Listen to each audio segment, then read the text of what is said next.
Hey everybody, just a quick video to talk about an often overlooked thing to check when you're dealing with a no start condition with your Mustang.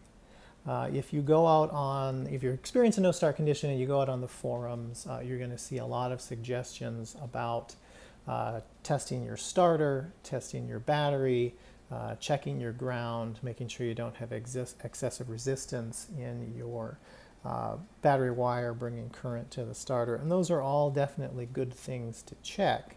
However, an often overlooked component in the starting system is actually the ignition switch, and that's what we're looking at here. So I was experiencing at first a weak start condition that turned into a no start condition. So I was having weak crank where it was turning the engine over slowly. That turned into a no crank situation. And like many, I went out on the forums, looked at YouTube videos, and saw a lot of suggestions about testing and replacing the starter, checking your battery, load testing your battery, checking for bad ground. And I did all of those things. I actually went and replaced my starter, thinking that the starter was the issue. That did not solve my weak crank, no crank situation. My battery checked out fine. I took it into an auto parts store, had them load tested. It was good.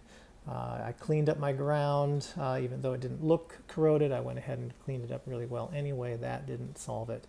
And then all the other ground tests, resistance tests I did, didn't show any issues. So I was stumped until I realized that the one component in the starting system that I hadn't checked was the ignition switch, because all of your starting components, battery, starter, etc., can be in great condition, but if you have a bad switch, it's not going to matter because nothing's going to start. So in order to test the ignition switch, you actually have to pull it out of the car. It's not hard to do. You've got to remove a couple of panels. You got to remove the knee bolster interior panel, and then there's a metal plate underneath that. You have to remove that as well to get to this, and then there's a little bolt that actually holds it in place and holds the wiring harness to it. You got to remove that. Once you do all that, it pulls right out, and then you can check it to see if you've got an issue. There's 5 different tests that you can perform and should perform on it, and it's all the different positions of the ignition switch. So that's your accessory position: lock, off, run, and start. And so what I've got set up here in terms of testing, we need to provide some power to this circuit. So I have got a continuity tester, that's going to light up if we've got good continuity. And I've got that attached to a 9-volt battery to provide some power to the circuit. And we're just going to take this battery lead and the tester and start testing the connection. So the switch right now is actually in the start position. So this is going to tell us whether we've got good continuity in that start circuit. And so when I make my first test here, I can see that I've got good continuity here. And so what we've got in the starter circuit in terms of the positions that you would test is you've got a couple of power leads here. And that ground, this is your ground right here in the corner. So we've got power coming in. They're connecting to ground.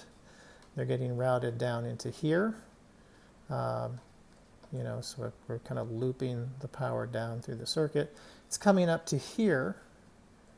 And so we just tested that, so we know the power is good to here. And this connection right here between these 2 leads routes power up to here. And then this power gets routed to your starter lead, which is right here on top.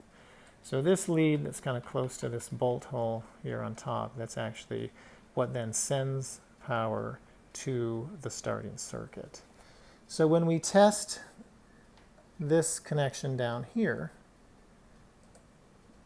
we can see that we've got good power coming in there. That means that power is going to here. But when I make this connection, I got nothing.